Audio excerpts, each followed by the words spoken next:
Bom, muito boa noite a todos. Meu nome é Giancarlo Copelli, eu me vinculo ao DASEN por ocasião do meu estágio pós-doutoral com o professor Lênio Streck. Em nome do DASEN, organizador desse evento, eu dou boas-vindas a todos e passo a apresentação dos nossos palestrantes da noite. À minha esquerda, o professor Anderson, da casa, aqui é docente do programa de pós-graduação da Unicinos, é doutor em Teoria e História do Direito pela Università degli Studi di Firenze, com período de estágio doutoral na Université Paris Descartes Sorbonne e estágio pós-doutoral junto ao Departamento de Teoria e História do Direito da Universidade degli Studi di Firenze. E à minha direita, o professor André Caran Trindade, que pediu para ser identificado apenas como um egresso aqui da casa, mas eu vou ler brevemente aqui para contextualizar. O professor André, ele é coordenador do programa de pós-graduação Stricto Sensu em Direito da UniFG, professor externo do programa de doutorado em Ciências Jurídicas e Sociais da Universidade de Málaga e é doutor em Teoria e Filosofia do Direito pela Università degli Studi Roma III. Bom, sem mais delongas, eu passo a palavra então ao professor André Caran Trindade.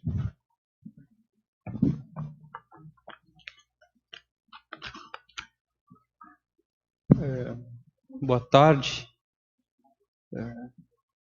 Tinha dito isso para o Giancarlo, porque é verdade, né? Porque primeiro sou egresso da casa já faz um tempão, né? Segundo, porque isso em alguma medida ainda me orgulha bastante, né?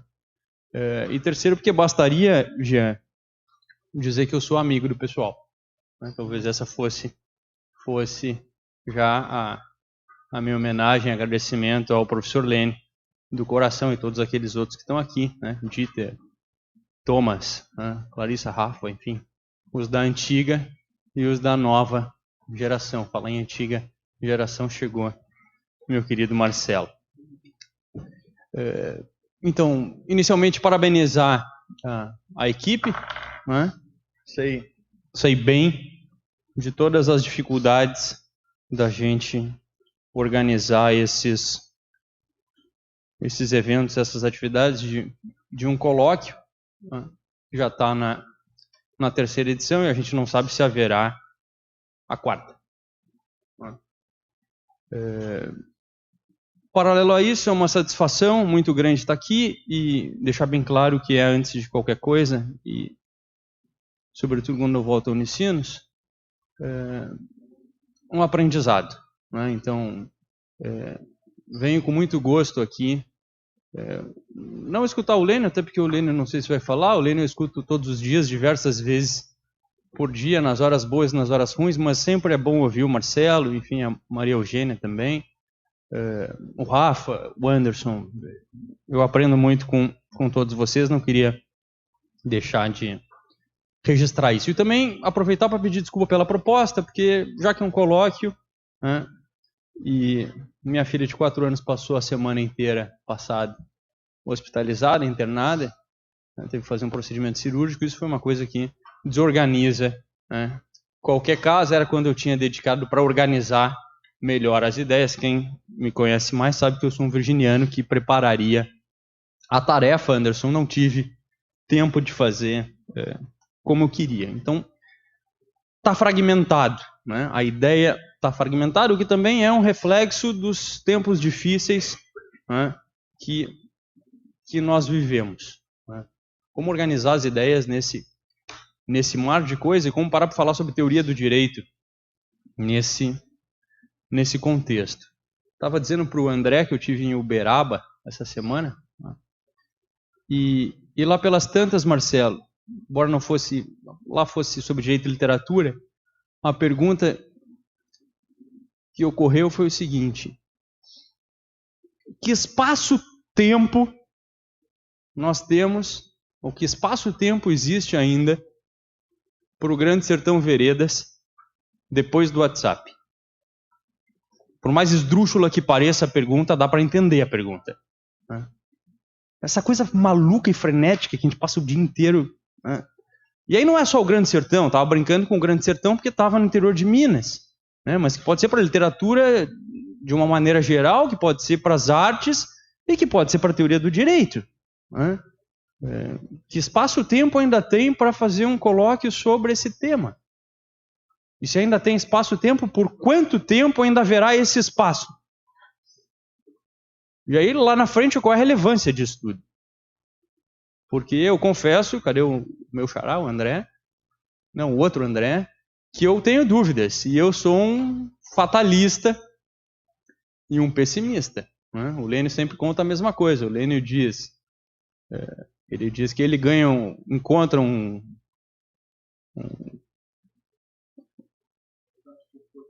pedaço de cocô de cavalo e acha que vai ganhar um prêmio. Eu ganho uma bicicleta e acho que vou quebrar a perna. Né? E aí a minha perspectiva sobre teoria do direito é um pouco mais sombria do que certamente a de muitos de vocês. Então, assim, a gente está dizendo nas últimas semanas, né, de que o WhatsApp vai mudar as eleições, ainda que não houvesse fake news nenhuma. Ou que isso não fosse expressivo. As eleições certamente não seriam as mesmas se não houvesse WhatsApp. E aí a gente vai logo numa outra ideia que é, mas nunca se discutiu tanto política. Mentira, né? Ninguém está discutindo política. Isso é uma ilusão, não se discute política de maneira nenhuma, se discute qualquer coisa menos política. E de como no direito a gente também está fazendo essas coisas. O encontro então é para a gente discutir o que é e para que serve a teoria do direito e que relevância isso tem nos tribunais todos os dias. Faz um corte, tem que ter 1 minuto de sinceridade, honestidade. Que relevância isso tem todos os dias no tribunal? Ou num tribunal que diz que é de vanguarda? Ou que o resto do Brasil ainda diz que é um tribunal de vanguarda? Enfim, essa é a introdução. Então a pergunta, qual é e qual deve ser, e eu vou ser bem breve, qual é e qual deve ser o papel da teoria do direito? Primeiro aqui a gente tem uma pergunta que tem essa ambiguidade do descritivo, né, com o normativo, aquilo que é e aquilo que deve ser. Não sei se para vocês passou desapercebido, mas alguém, ainda que num nível subliminar, colocou na imagem do evento um Dom Quixote, né? Nada pode ser mais quixotesco do que isso que a gente faz. Não sei se a ideia foi tão explícita, mas é absolutamente quixotesco isso que a gente faz. É claro que a gente está na contramão. Os caras estão cagando para esse negócio. Todos os dias eles esfregam na nossa cara que isso não tem relevância. A gente acorda e vai de novo. E o Anderson vem dar aula, e o Lênio escreve no Conjur, e a Maria Eugênia orienta, e o Marcelo... E a gente continua fazendo isso, que é quixotesco. O Thomas vai lá e briga, e briga, e briga, e briga. Como? E corre, chega em segundo. E a gente continua fazendo. Sintomático, né? Mas dentro de uma analítica mínima, a minha ideia era como localizar o problema. Né? Uma questão que é básica, mas que ao mesmo tempo é complexa. Qual é e qual o papel da teoria do direito? Né? Se a gente fosse começar do início, a primeira pergunta, e aí caiu aqui na minha mão o livro do Marcelo, ali que ele está com um livro que eu não conhecia, que é para que servem as teorias. O mais elementar que seja essa pergunta, para que serve uma teoria, seja ela do direito ou não? E aí diz assim, para que uma teoria serve? Teorias são algo com o qual nós questionamos, argumentamos. Elas proporcionam as fontes para formular pretensões de validade, para delinear inferências e para construir generalizações. Questionar, argumentar, com o auxílio da teoria, é um meio de se engajar em debates racionais. As teorias são algo que usamos para sustentar pontos em meio a uma argumentação. E teorias são também algo com o qual nós questionamos, argumentamos num outro sentido. Então, teorias são coisas para nós falarmos de coisas. Assim, bem vulgar, né? Bom, se isso vai ser científico, se a gente vai ter critérios, racionalidade, isso é uma outra conversa. Primeira coisa. Para que serve, ou o que deve ser o papel de uma teoria do direito? Não vejo hoje mais sentido, Marcelo, falávamos sobre isso, em fazer uma distinção entre, pelo menos na ideia do disciplina, entre teoria e filosofia do direito. Tanto é que os livros, o livro do Rafa, a gente chama Teoria e Filosofia do Direito. Não é aquela coisa mais antiga de dizer uma coisa é a teoria do direito, outra coisa é a filosofia do direito. A filosofia do direito é uma história da filosofia, ou então a gente vai conhecer os autores. Não é mais assim que a gente trata. Se ainda é assim, não é nessa dimensão que eu estou falando. Porque, bom, se a gente for voltar, isso já não são mais 2 ou 13, já são mais de 15 anos. Se a gente for voltar a uma ideia, vou chamar assim, o velho Stein, não o novo Stein, lá da filosofia no direito, é impossível você fazer teoria no direito sem filosofia, então hoje isso deve estar sempre, está sempre implicado. Se a filosofia aqui é condição de possibilidade, entendida enquanto uma matriz de racionalidade para nós pensarmos juridicamente, é filosofia e teoria do direito. Agora, a diferença entre dogmática, essa continua, falava sobre isso agora no café, de que a dogmática aqui é um instrumental absolutamente necessário, o que não impede que ela não possa ser crítica, como dizia o Vará. Bom, e aí o próprio Stein dava o exemplo. Rafa assistiu o curso comigo lá em 2005, dizia, enquanto uns trabalham as soluções dos problemas, nós trabalhamos os problemas das soluções. Então, poxa, aqui é onde a gente está falando da teoria e da filosofia do direito, que é o espaço por excelência para você fazer a crítica e para você problematizar. Ou ainda que a gente quiser uma coisa assim mais clássica, dizer que é uma epistemologia, uma teoria do conhecimento jurídico, uma teoria de base. Agora, o Lênin dizia há 2 minutos por Dieter, isso é um negócio jurídico. Estavam falando sobre o parecer e dizer, isso é um negócio jurídico na concepção mais clássica. Bom, teoria geral do direito, no início do século XIX, era uma coisa. Daí deriva, e foi com o Marcelo que eu aprendi isso, daí deriva um segundo momento que é o enciclopedismo. Então você tinha uma teoria geral do direito que tinha uma pretensão de condensar, trabalhar com os conceitos que subsidiassem toda a dogmática. Passam uns anos, você vai para outro extremo, você não opera mais por condensação, agora você opera por deslocamento, que é criar as distinções, as categorias necessárias para atender cada área do direito. Bom, a gente pode colocar, não sei se o Marcelo está de acordo, pode botar o Kelsen depois disso pela pretensão de universalidade. A ciência do direito positivo que atenda a todos os ordenamentos. Que não é muito diferente do que faz o Ferraioli. Agora, depois desses 3 momentos, a gente tem o constitucionalismo do segundo pós-guerra, que ressignifica essa teoria do direito na medida em que nos constrange a pensar, pelo menos, as fontes, a norma, a interpretação, vigência e validade. E aí o Thomas falou antes sobre a decisão. Não tem como você escapar disso. Pelo menos esses pontos são centrais de uma teoria do direito hoje, e em alguma medida elas procuram enfrentar isso, seja um viés mais analítico, mais realista, mais hermenêutico, mais literário, mais sistêmico, seja o que for. Logo no início eu abandonei a ideia do Ferraioli, que vem sendo muito mal estudado no Brasil, mas que do ponto de vista da teoria do direito é um autor contemporâneo, cujo projeto pouco audacioso é atualizar o Kelsen. Ferraioli, nesse livro que já tem aí 10 anos, o Principia Iuris, o que ele quer, Anderson, é atualizar o Kelsen. Então ele vai dizer, olha, o Kelsen na teoria pura trabalha com tantos conceitos, eu vou tratar de 278 definições, das quais eu vou derivar não sei quantas milhares de teses, e ainda vou fazer isso para esfregar na cara de vocês tudo em linguagem ordinária e em linguagem lógica. Estava aqui antes o Juliano, tem gente que se diverte com isso, com as fórmulas.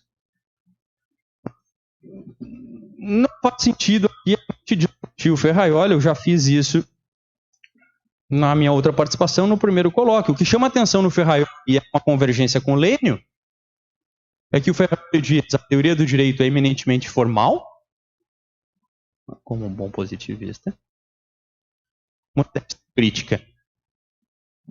E aí ele dá essa rompida com o positivismo na medida em que ele diz que a teoria e a ciência do direito têm um papel crítico normativo. Eu tinha pegado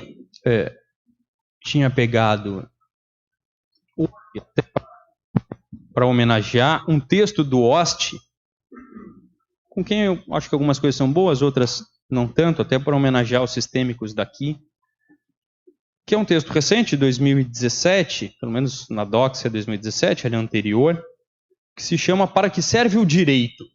Estamos falando de coisas diferentes. O direito e a teoria do direito.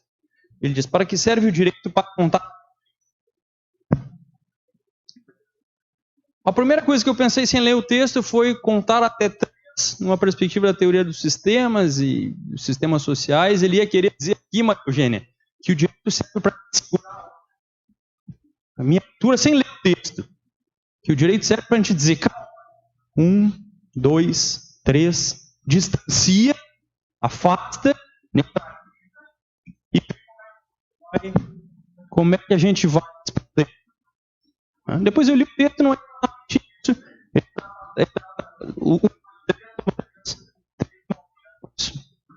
Três momentos diferentes. Três momentos diferentes. E aí, troca o microfone para mim só. Que se a ideia do direito, para que serve é contar 1, 2, 3, a teoria do direito nos serve para aprender a contar. Sem a teoria do direito a gente não sabe contar, e aí eu usaria aqui o contar na dupla acepção da palavra.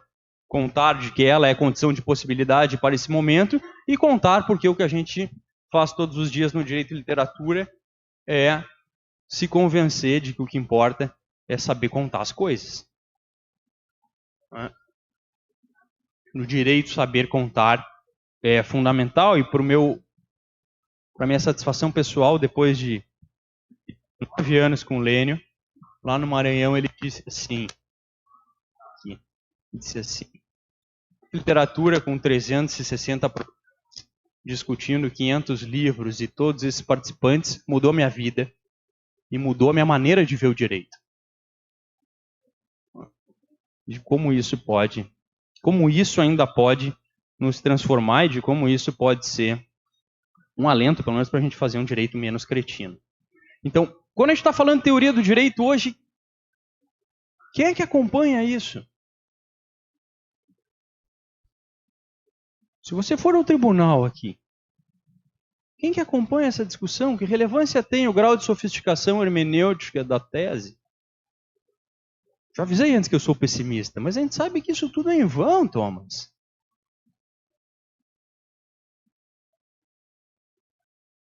A gente conversava na semana passada dizendo o seguinte, olha, o tribunal nos anos 70 e 80 tinha uma porção de intelectuais. Se eles julgavam melhor ou pior, isso é outra conversa. Hoje não dá para contar numa mão. Não dá para contar numa mão. Dá vergonha de despachar.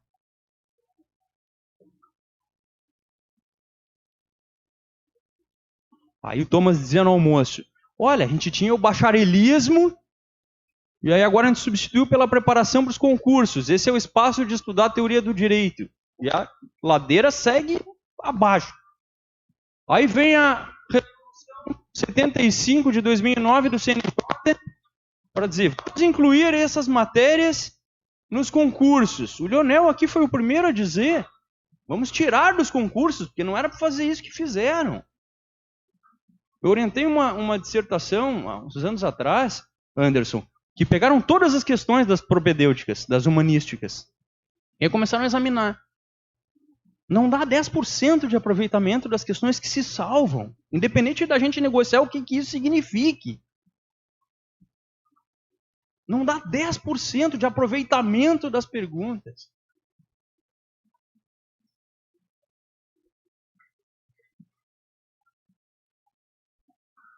Vamos adiante, vou fechar. Então, mudando a pergunta. Qual é e qual deve ser? Aproveitando aqui o cover e a literatura e a imaginação, talvez a gente tenha que perguntar qual pode ser. Qual pode ser o papel da teoria do direito? Porque esse que a gente está fazendo aí não está funcionando, Rafa. Não está funcionando. Algum de nós imaginou uns anos atrás que a gente ia chegar numa situação desse tipo? Aí o meu amigo diz, não, mas não dá para misturar, essa é só uma questão política, não tem nada a ver com o jurídico. Agora vamos mais, e aí encerro. Vamos mais. O Hermenêutica Jurídica em Crise tem 20 anos. Primeira edição com a capa preta de 1999. Quem de nós imaginou que a gente chegaria nesse ponto? Quem de nós imaginou, como é que o Drayton diz, Lênio? A gente tem que fazer um banho, não é um banho, parar 5 anos, né? A gente tem que parar 5 anos para exorcizar, 5 anos de legalismo, né? Para respirar e voltar. É brincadeira. Mas de até onde que nós fomos? Que reavaliação que dá para fazer aqui no PPGD do Hermenêutica Jurídica em Crise 20 anos depois? E aí o mais trágico, talvez no ano que vem, Rafa, a gente esteja fazendo direito alternativo de novo. Rafa está lá com uma cara dizendo assim, eu não vou fazer direito alternativo. Dependendo da coisa como vai, querido, lamento te dizer, vamos fazer direito alternativo de novo. É surreal. Olha a volta, olha o...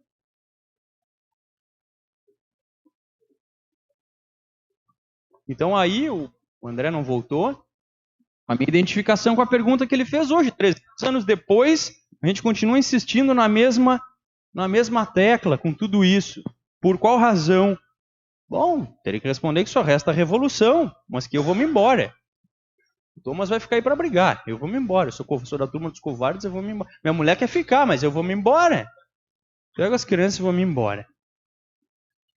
Para quem insistir nisso que a gente existe, se todos os dias eles nos mostram que o direito é o que eles dizem, o que os tribunais dizem. Eu sei a resposta, Lênio, né? Justamente para que eles não façam isso. Essa parte eu sei. Só um pouco de descrença. Toda a nossa ideia, todo o texto, toda a participação, toda a fala é fundada na ideia de que constranger é fundamental. Os constrangimentos epistemológicos, denunciar, a teoria da decisão, os critérios, e que isso pode ser o papel da teoria do direito, respondendo à pergunta do evento. Do que adianta isso quando eles perderam a capacidade de se constranger?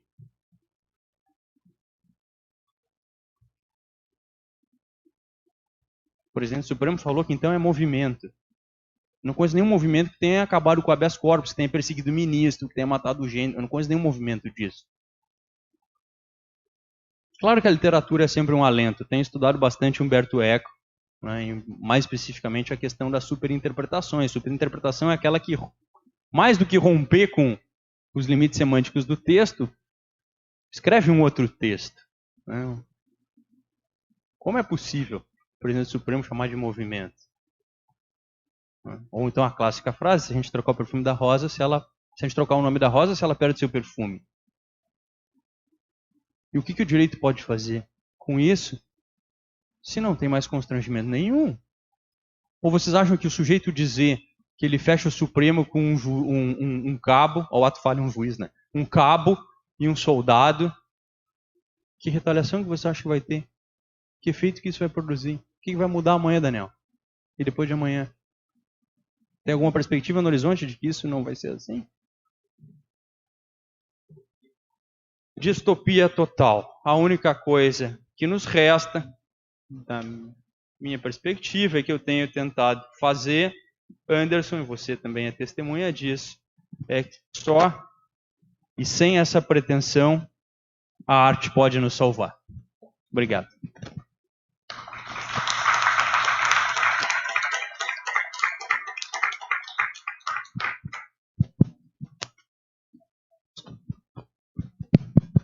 Agradecemos ao professor André e, sem delongas, já passo ao professor Anderson.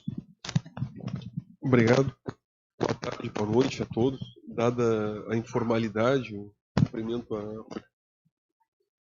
colega André da mesa, professor Lênia, e vou direto ao ponto, dada a informalidade que caracteriza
Alô, agora sim.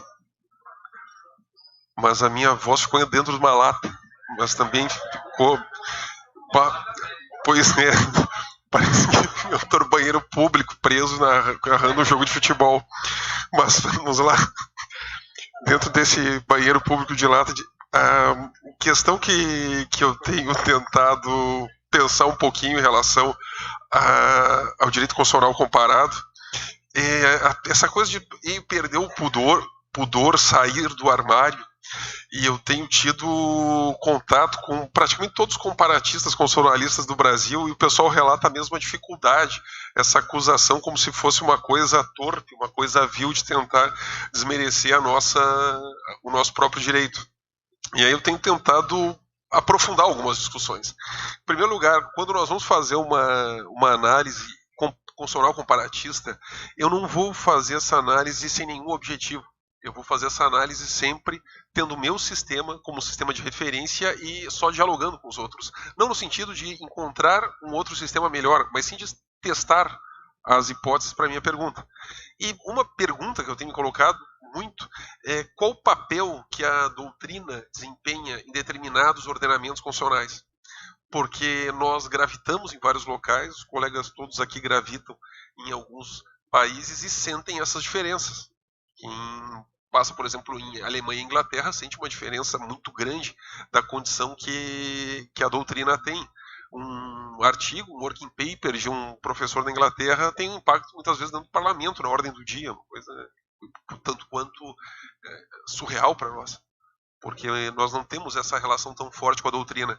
E aqui eu queria propor para vocês um seguinte raciocínio, e fico completamente livre para, se quiserem discutir, se não quiserem discutir, damos por superada a questão.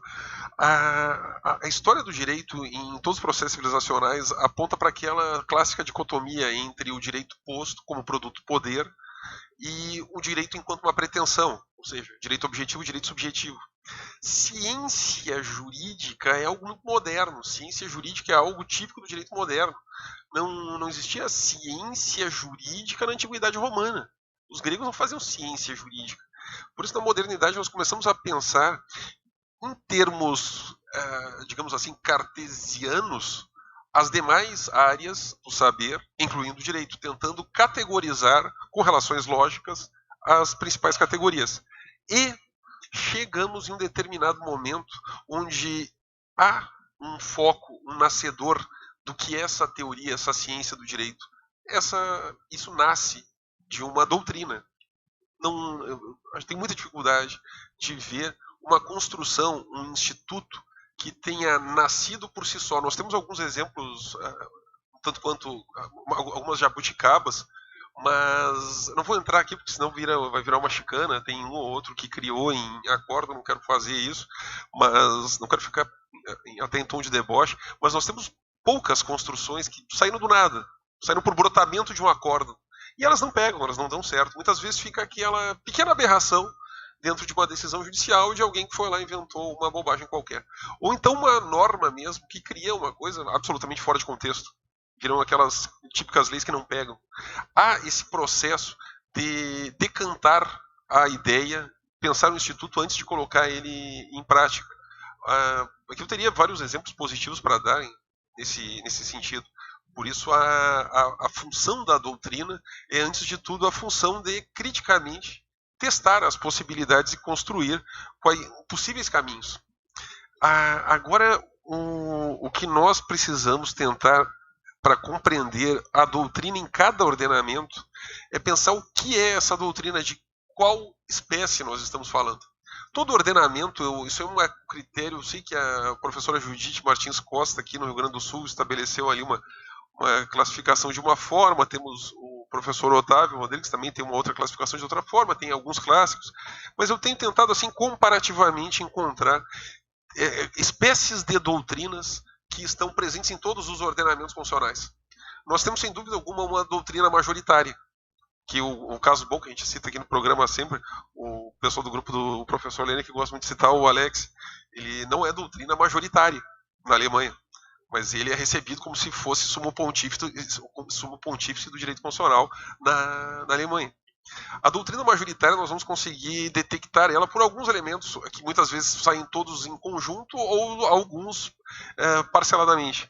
Por exemplo, o impacto disso, a recepção disso, sejam no modo de instituições ou de decisões judiciais que replicam esse instituto, essa categoria, esse conceito. Outra possibilidade, centros de pesquisa, não só uma pessoa estudando aquilo, centros de pesquisa, pessoas que trabalham em torno disso. Aí eu vejo o caráter majoritário, predominante. E uma questão importante, ele não é referendário. Ele supera a questão política, de momento. E muitas vezes ele faz aquela função de contra-majoritário na política. Mas ele é, dentro do direito constitucional, ele é majoritário. Porque ele vai se mantendo independentemente dos sistemas. Talvez o melhor exemplo sejam os grandes conceitos, as grandes tendências na Suprema Corte dos Estados Unidos. Elas vão se mantendo independentemente da troca de presidente. O presidente vai ter sempre a possibilidade de indicar novos, mas muitas vezes ele não consegue. Ele indica 4, como nós vimos em alguns casos na história, e ainda assim não reverteu o posicionamento da Corte. A Corte ficou mantendo aqueles posicionamentos por alguns bons anos. São as chamadas eras que a Suprema Corte dos Estados Unidos tem. Além dessa doutrina majoritária que tem, digamos assim, essas características de estar centrada em centros, estar centrada em juristas, que pode até alguém ter sido pai da criança, mas outros compartilham essa ideia, esse conceito, essa categoria, esse instituto, há outras duas espécies, que uma delas eu também enquadro, apesar que eu sou emergente, mas dentro dessa conceito de doutrina, de meio acadêmico, eu sou emergente, estou aí há uns 15 anos, 10 anos na praia, no sistema de pós-graduação, estou há menos de 10 anos, estou há 8 anos, 9 anos, já faz algum tempinho, estou quase 10 anos, mas eu sou aquele clássico exemplo de um autor, um jurista setorizado, extremamente setorizado. Isso pode ser um problema, e eu converso às vezes com alguns amigos de alguns locais. Aqui no Brasil nós temos um pudor de falar de assuntos de outras áreas, e em certos países é prerrogativa do jurista falar de tudo. Vou falar de direito do trabalho, direito previdenciário, porque afinal de contas o jurista tem que ter essa qualidade. Eu não tenho, sinceramente, não me sinto à vontade de fazer isso, e eu gosto. Um dos motivos que eu estou meio acadêmico é de fazer o que eu me sinto bem aqui, estou porque realmente eu gosto muito dos colegas, me sinto muito bem aqui, por isso que eu estou aqui. Agora, não me sinto à vontade, eu tenho muitas ideias sobre direito do trabalho, tenho muitos amigos mesmo, mas não me sinto à vontade escrevendo sobre isso. Eu me setorizei dentro de um espectro muito, muito, muito pontual. Direito penal, agora eu andei escrevendo um texto, até escrevi em italiano, mas dentro da minha perspectiva metodológica. Isso é um exemplo, eu só estou me usando de exemplo para que vocês vejam como o caráter setorial ele vai estar presente em qualquer lugar. É aquilo que muitas vezes alguém vai estudar em algum lugar da face da Terra durante o doutorado porque tem aquele autor lá. E aí nós chegamos, e aí se o autor não é majoritário, nós precisamos exatamente nos aproximar para tentar tirar os pressupostos, os fundamentos que ele está usando lá. E aí nós temos o terceiro tipo, que é um pouco delicado. E aí depende do caráter plural, democrático, multicultural, livre, liberal dessa ordem, que é a doutrina contra-majoritária. Aquela que não é contra-majoritária política, mas é contra-majoritária às grandes tendências, aos grandes conceitos que existem. Se o sistema consegue incorporar bem e consegue permitir que ela exista, que ela tenha espaço no meio acadêmico, nós podemos claramente dizer que esse é um sistema liberal, um sistema que reconhece pluralismo e diversidade. E aí nós vamos chegar nesse ponto, que é o ponto que eu queria aprofundar um pouquinho com vocês. Doutrina enquanto patologia constitucional. Essa expressão não é todo mundo que gosta dela, mas patologias constitucionais existem. Aqui nós estudamos o ativismo judicial, que talvez seja a pior patologia constitucional. Patologia constitucional tem essa característica, independente da definição que queiram dar, ela pega instrumentos, institutos, princípios da própria ordem e subverte algo da ordem. E muitas vezes algo central nessa ordem.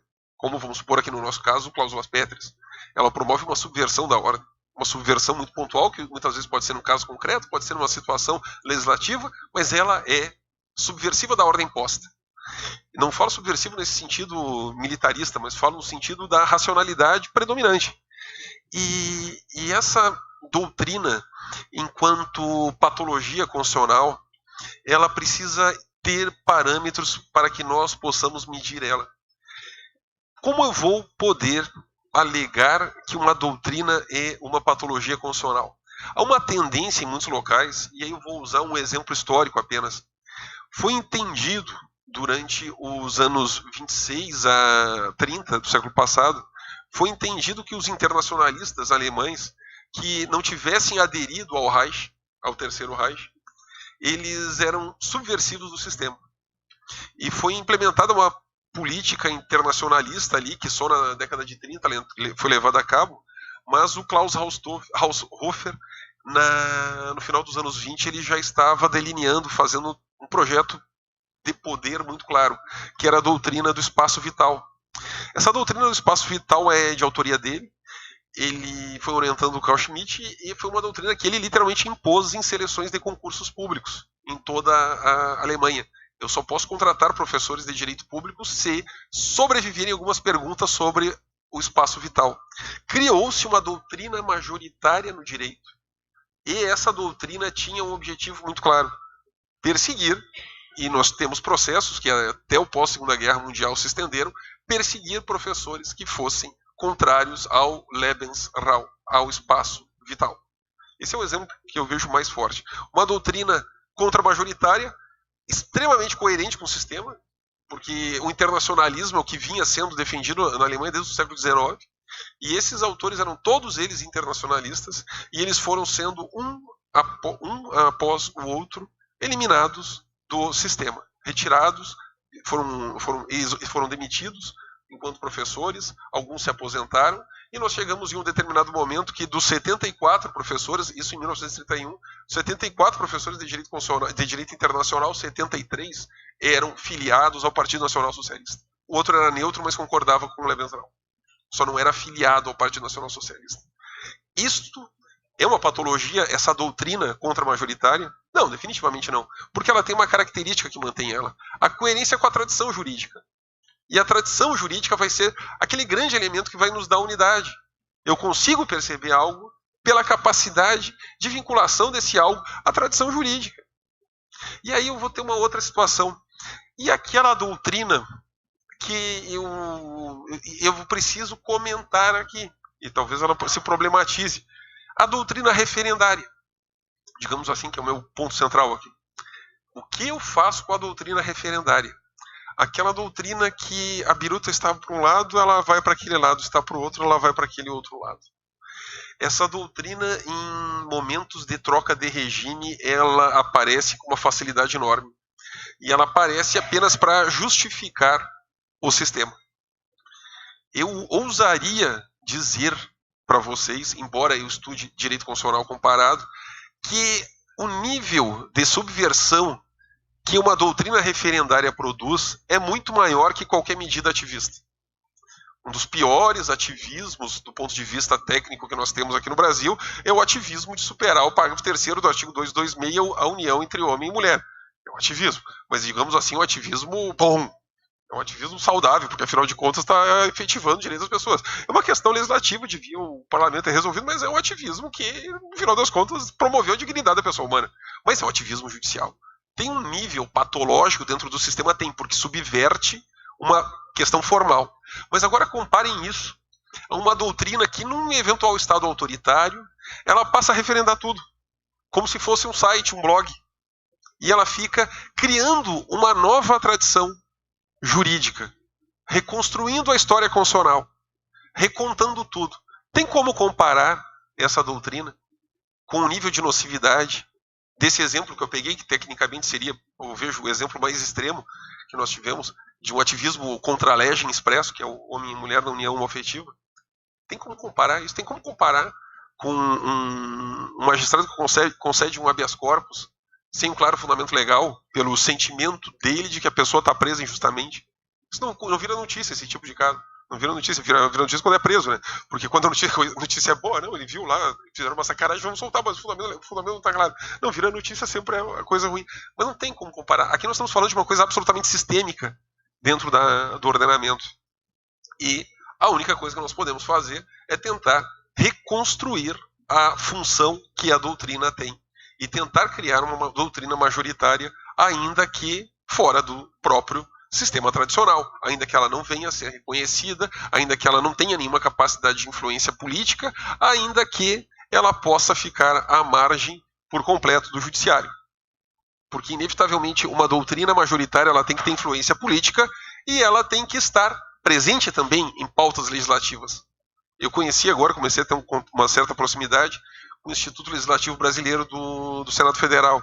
É um órgão absolutamente técnico, que é composto de servidores concursados, e é um órgão que faz pesquisas científicas, parece ciências exatas o que fazem ali. E convidam algumas pessoas para discutirem alguns debates aqueles determinados assuntos que estão na pauta do dia. Essa pauta é a pauta do Congresso e a pauta de grupos de pressão, de bancadas. Bancada das minorias, bancada X, Y, Z. O Instituto faz isso, por isso nós temos vários órgãos que fazem essa função.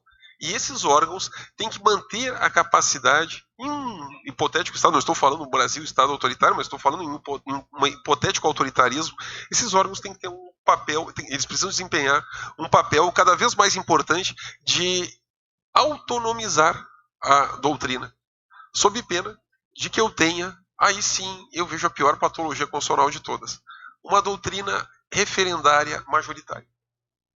Porque é muito fácil reconhecer uma doutrina referendária. Ela não consegue construir as ligações entre a justificação da medida da política em concreto com o fundamento teórico e o fundamento teórico com o fundamento constitucional e, por último, o fundamento constitucional com a tradição jurídica. Ela não consegue fazer esses 4 níveis. Em algum momento vai ter uma ruptura ou um salto enorme.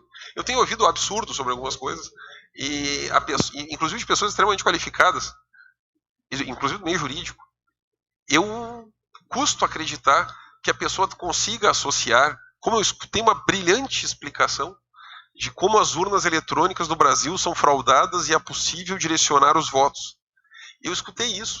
Eu não vou citar o nome da pessoa, por óbvio, mas ele é professor de uma universidade federal, é referência na sua área, direito privado, no direito público, e ele...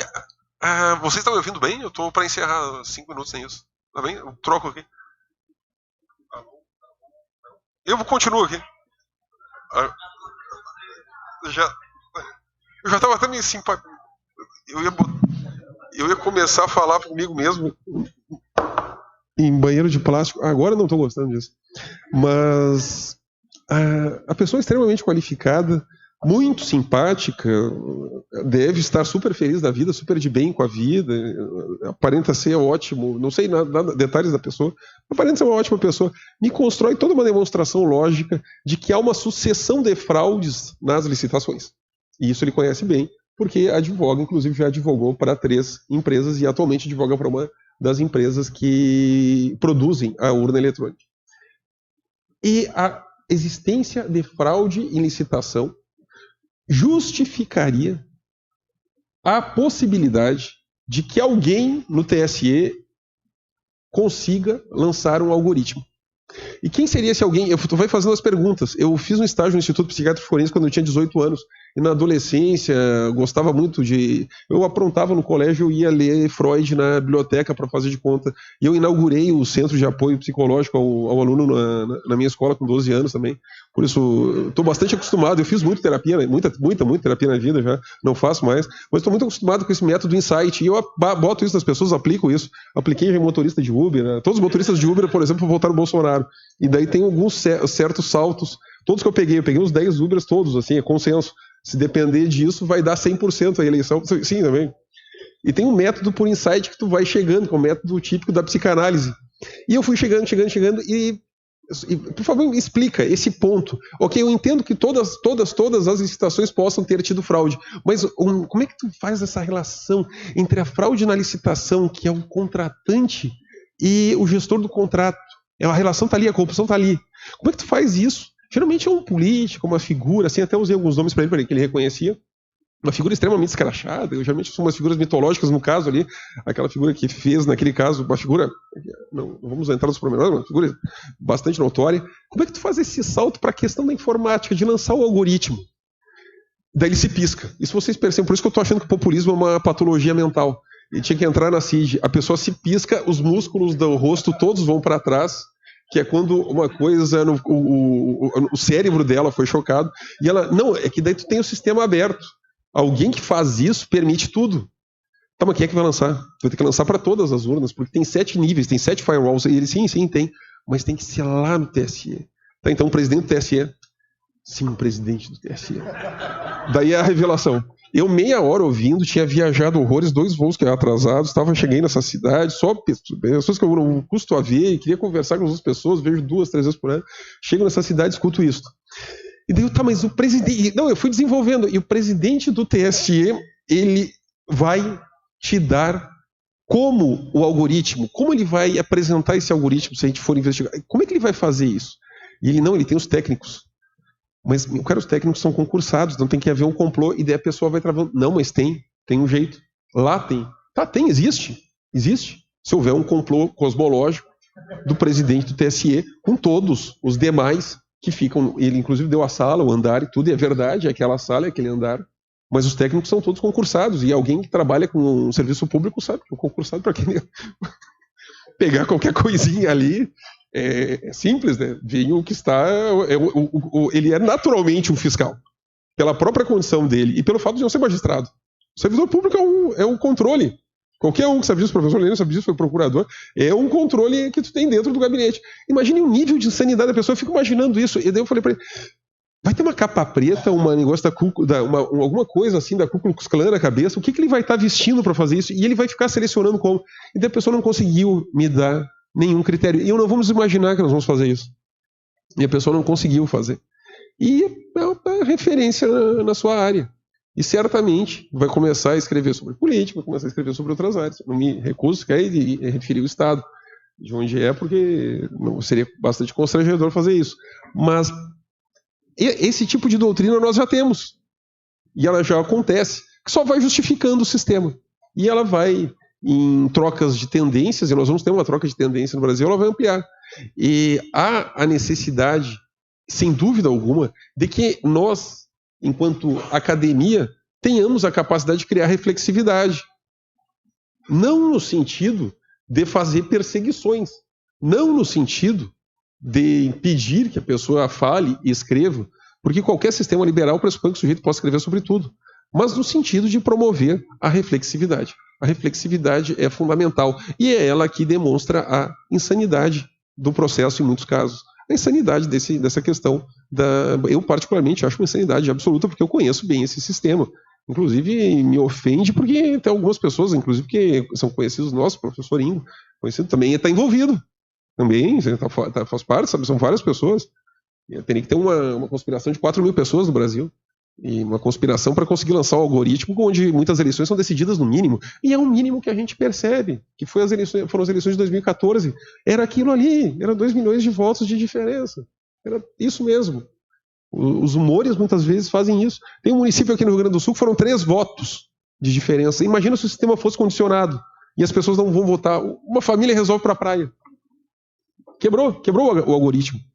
Eu usei esse exemplo porque ele chegou no momento atual num nível de insanidade, e eu tenho certeza que semana que vem pessoas vão começar a escrever querendo mudar o sistema e botar mais dinheiro público nisso, aí por motivos que eu prefiro não comentar. Porque realmente essa questão de mudar o sistema e tornar ele mais controlável, os orçamentos vão de 400 a 700 milhões de reais a mais do que já custa uma eleição no Brasil, que as eleições são caríssimas.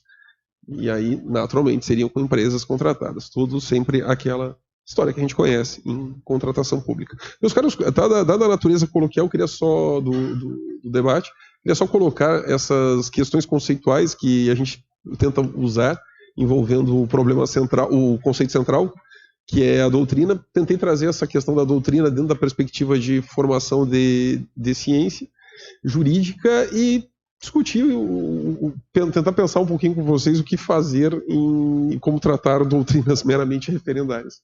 Fico à disposição. Muito obrigado pela atenção. Boa noite.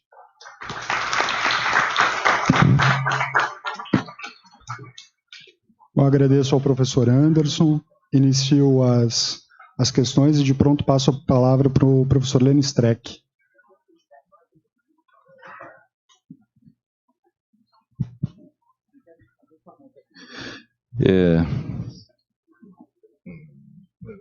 Boa noite, André, boa noite, Anderson, boa noite, Giancarlo. Os que não estavam aqui antes, boa noite de novo. Essa questão eu fico intrigado, e a gente estuda todos os dias isso aqui, dos gregos para cá, nós não acreditamos mais em essências. Por quê? Nós acreditamos, de algum modo, que há uma intersubjetividade, ou seja, que a linguagem não é só um instrumento. A gente sabe, os sentidos não vão fazer aqui uma aula sobre isso. Mas se isso é assim no cotidiano, e para mim a democracia está muito ligada à viragem linguística, quer dizer, no momento em que eu reconheço o outro, e toda essa questão. Mas por que o direito, e aí eu quero que vocês me falem um pouquinho sobre isso, por que o direito se tornou uma blindagem contra isso? Por que quando a gente fala em filosofia da consciência, por exemplo, por que isso no direito passa ao largo? Por que o cidadão na rua se comporta de um modo, ele tem relações intersubjetivas com o mundo, ele tem constrangimentos, etc. Mas quando ele chega no direito, ele faz outra coisa, que o direito é mera instrumentalidade. Por que isso? Não é aí que a teoria falhou?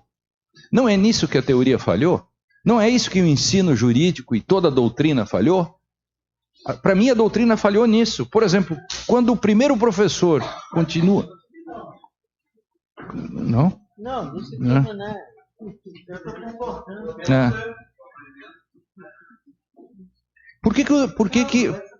Por que a comunidade jurídica ensinou que os juízes têm livre convencimento? E por que não ligou isso a um problema da modernidade, a barbárie do sujeito moderno? Por que no processo penal os grandes processualistas, inclusive amigos meus, acreditavam, até pelo menos a Lava Jato, que o juiz tinha livre apreciação da prova? Por quê? Porque se qualquer livro de filosofia ajudava para resolver isso?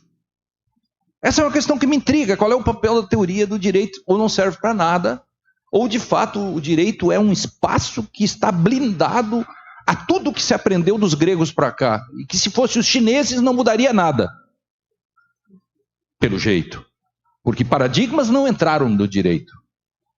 Esse é o ponto. Então, por que isto é assim no direito? Então, será que o papel do direito, da teoria do direito, ou para responder como deve ser o papel da teoria do direito, será que a doutrina não é que deve fazer isso com um certo caráter, como falávamos hoje com Thomas, um caráter normativo, e dizer, olha aqui, ó, isto é assim, não pode, não está... Porque não é possível que você sustenta isso, porque tais e tais razões que 500 mil caras já escreveram sobre isso, de outras áreas, e você não pode ser o único cara certo. Quer dizer, depois que Habermas, tanta gente escreveram sobre o problema da linguagem, por que tem um cara que diga que eu posso decidir como eu quero? Não, poder pode. Mas será que os outros não têm capacidade de fazer que ele não faça assim? Será que tem que ser uma arma apontada para o cara? Será que tem que ter uma lei penal dizendo que se você julgar... Será que tem que voltar a uma espécie de textualismo para botar os juristas na linha? Essa é a minha angústia. Estou adiantando um pouco que eu vou falar amanhã, mas eu queria que vocês falassem rapidamente sobre isso. Enfim, que eu sempre quero responder essa pergunta lá em cima. Se quiserem responder, isso é uma observação minha. Se não quiserem, podem emendar com outra pergunta de outro inscrito. Não, tá bem. Eu acho que isso pode ficar rodando.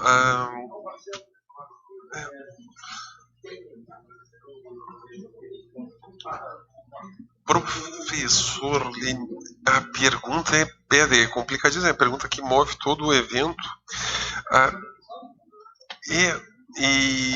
E aí, eu tenho uma tendência a ler tudo a partir dessa relação entre indivíduo, grupo e organização política. Eu tento fazer uma leitura inevitavelmente realista, um realismo político das coisas.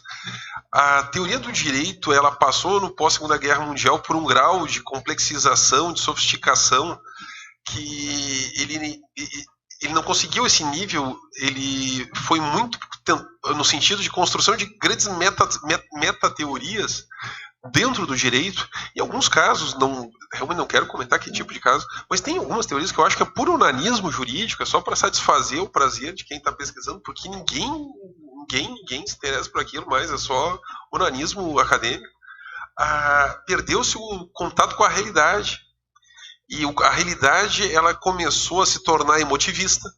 A realidade, ela passou a ter processos de globalização extremamente acelerados, e agora tem uma onda no mundo anti-globalização e nacionalista. E a teoria do direito foi para um lado, e o mundo foi para o outro lado, e não é uma situação nossa. Não é uma situação nossa. A gente tem populismos na face da terra que demonizam professores. Tem um professor, colaborador nosso, que é visitante nosso, professor Emílio Santoro, estava comentando aí, depois que o Salvini virou czar italiano, que o Salvini é um ministro do interior que é czar, ele tem mandado na Itália mais que imperador mandava. Depois que o Salvini virou czar, o Emílio virou uma espécie de paladino dos imigrantes, que é o único que é consolidado, tem pesquisa consolidada, dirige um centro de imigração. Desde que o governo assumiu, ele já ganhou 1 milhão de euros em pesquisas da União Europeia para tratar de questões envolvendo imigrantes. E está conseguindo envolver escritórios de advocacia e tudo para fazer ações gratuitas em nome dos imigrantes contra um governo insano, que acha que a pessoa tem que morrer afogada, não tem que parar em solo italiano. O mundo todo ocidental, ele passa por esse processo que é uma situação sociológica, fenomenológica, de complexização, e as pessoas elas buscam coisas simples. As redes sociais banalizam isso. A gente tem que conseguir se comunicar em 140 caracteres. Isso é muito chocante. E a teoria do direito avalia a qualidade pelo nível de complexidade. O professor André cita o princípio iuris do Ferraioli. Inevitavelmente eu acabo tendo que sempre...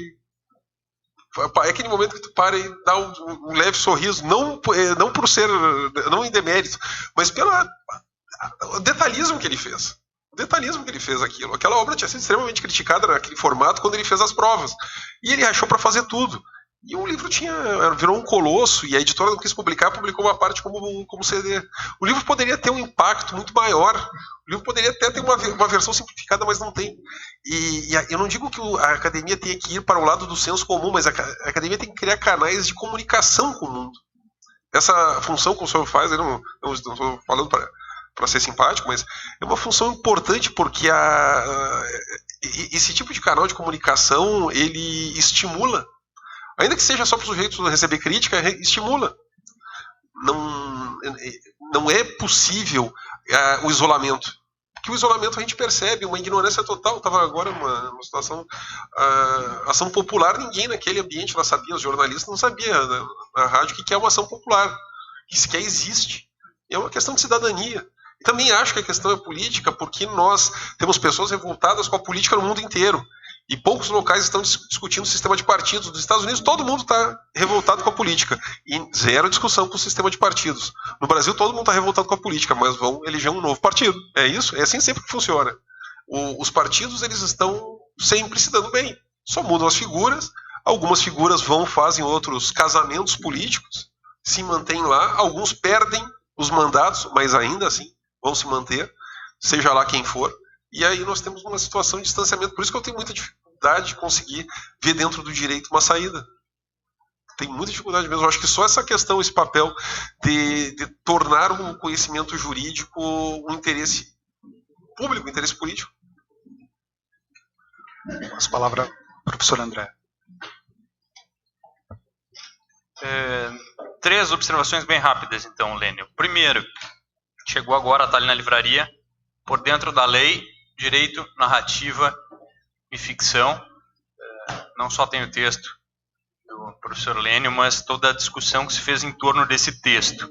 Eu que sou um resistente a obras coletivas, né, sem DNA, né, essa é uma coletânea diferente, 2 textos base, e aí toda a degravação da apresentação do texto oral e dos debates em diversas rodadas que esse texto produziu. Queria só ler a contracapa. Como todos sabem, apesar de a porta ter estado sempre aberta, o camponês, temendo o guardião e os outros, mais fortes ainda que o sucederiam, nunca se atreveu a violar a proibição. Após anos aguardando, já velho, o camponês morreu diante da porta da lei. O guardião a fechou e foi-se embora. Isso é uma paráfrase do Kafka. E se alguns dias depois aparecesse por lá outro camponês, mais experiente e menos reverente, que abrisse a porta da lei e ousasse cruzar seus umbrais? Ao contemplar o que há por dentro da lei, ele poderia se perguntar: o direito é uma ficção? Quem escreveu a lei? O juiz é um historiador, tradutor, intérprete? Afinal, qual o papel do jurista? Essas são algumas das questões que emergem dos 2 temas centrais deste livro. Nada no direito extraficcional, apresentado por José Calvo Gonzalez, e Fatos, Relatos e Interpretações, abordado por Lênio Streck, que foram objetos do diálogo entre pesquisadores vinculados a centros de investigações e programas de pós-graduação de importantes universidades brasileiras e estrangeiras. Mais do que oferecer respostas ao leitor, os textos aqui reunidos compõem uma narrativa e suscitam novas perguntas àqueles que se arriscam e que não temem investigar e questionar o que há por dentro da lei.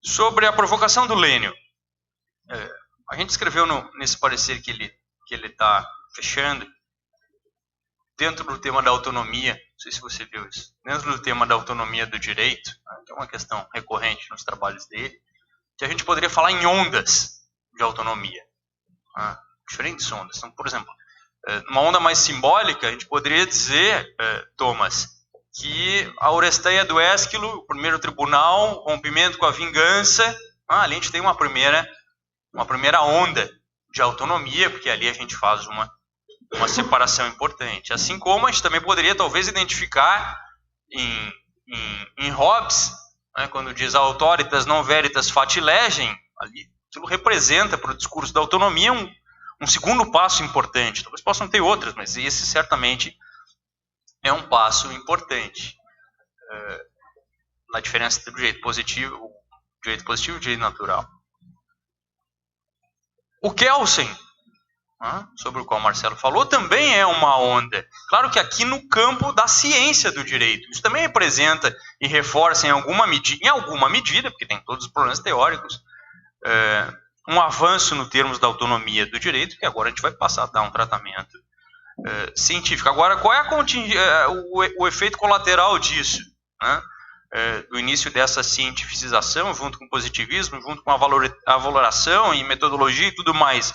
A esterilização. Nós esterilizamos ali o estudo do direito. Na hora que expulsa todo mundo, você expulsa a filosofia, expulsa a sociologia, expulsa a história, expulsa a psicologia, expulsa a antropologia, etc. E você fica trabalhando com o direito bruto e a gente nunca mais recuperou. Tanto é que até hoje, se você quiser discutir filosofia do direito numa sexta-feira, todos sabem qual é o resultado. Fechei a segunda questão, para falar sobre essa blindagem, essa resistência. Né? Como se os efeitos da literatura, da psicanálise, tudo e da língua não atravessassem o direito. O último tópico, e acho que talvez isso interesse ao Anderson, imagino que ele trabalha na disciplina aí, seria o pilhagem do Hugo Matei. Né? Nós todos, entre aspas, mentimos para os alunos dizendo que o direito vai transformar a realidade. Né? E o constitucionalismo. E o Hugo Matei inverte um pouco isso. Né? Até que ponto que isso tudo não é uma empulhação, e isso não é simples manutenção de status quo, e aí aponta e tenta construir nesse sentido. Enfim. Agradecemos ao professor André, professor Marcelo Catoni.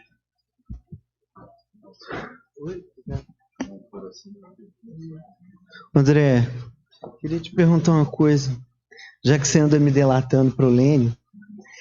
Vem cá, você acha quixotesco porque nós estamos lutando contra dragões ou realmente contra moinhos de vento? Você acha que realmente nós estamos brigando contra moinho de vento? Por isso que nós somos quixotescos? Então explica melhor essa sua afirmação, você não acha? Porque eu acho que nós estamos lutando contra dragões, sim. Bom, a outra... Então, assim, fica aí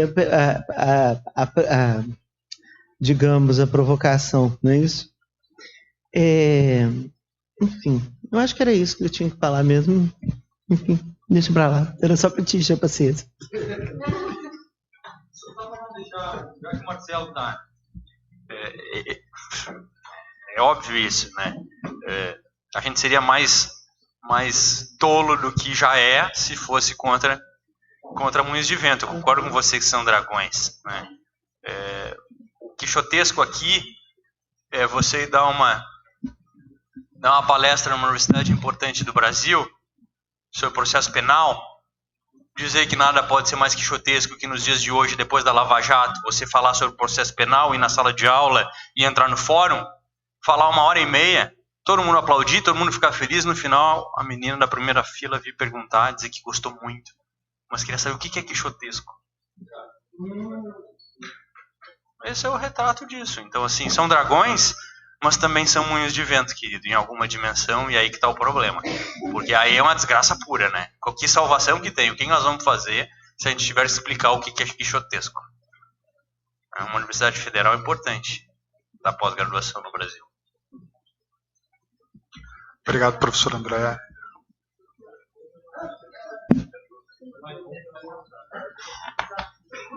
Eu? Professor Bustamante. Aqui na minha sessão de drogas, né? Consumo. Parecendo a minha avó no final da vida dela, né? Tinha os horários assim, com a quantidade de drogas para consumir. Lícitas, tá? Pelo amor de Deus, já que isso aqui está sendo filmado. André, cara, você consegue ser mais cético do que eu, assim, entendeu? Teve um evento há pouco tempo atrás organizado pelo Marcelo em homenagem ao Menelik. Aí o Bernardo, na fala dele, me citou, né? Ele citou um e-mail que eu mandei no dia 15 de abril de 2016, quando o Supremo julgou aquele mandado de segurança do direito de defesa que queria, da Dilma, né? No impeachment, dizendo que tinha que retirar do relatório do Jovair Arantes aquelas partes que eram todas extra-petitas, né? Teria que substituir o relatório, fazer outro, anular, mudar a data do julgamento, adiar, né, o julgamento do impeachment. Aí eu escrevi um obituário da Constituição e mandei para uma lista com todos os professores da faculdade de Direito da UFMG. Ele citou, né, esse e-mail. E você está conseguindo ser mais pessimista do que eu. Deixa eu tentar dar um ensaio de uma resposta um pouco menos pessimista. Imagine que a gente perca tudo. Imagine que venha um general, assuma o Ministério da Educação daqui a 2 meses, nomeie reitores biônicos para todas as universidades federais, mande fazer um levantamento da produção bibliográfica pregressa dos professores de filosofia do direito e direito constitucional, constatem, leiam o que Thomas, por algum milagre, alguém leia o que Thomas Bustamante escreveu ao longo dos últimos 15 ou 20 anos e eu receba a notificação de um PAD. Entendeu? Isso é muito factível, isso é até provável que aconteça nos próximos 6 meses. Tá? Ainda assim, vai ter alguma função para a filosofia do direito? O meu papel vai... Por que eu acho que a resposta tem que ser positiva? Porque eu vejo, na verdade, a argumentação jurídica como do mesmo tipo de caráter, da mesma qualidade que a argumentação moral, que a argumentação na política e, de modo geral, nas nossas grandes decisões existenciais. É uma questão ética.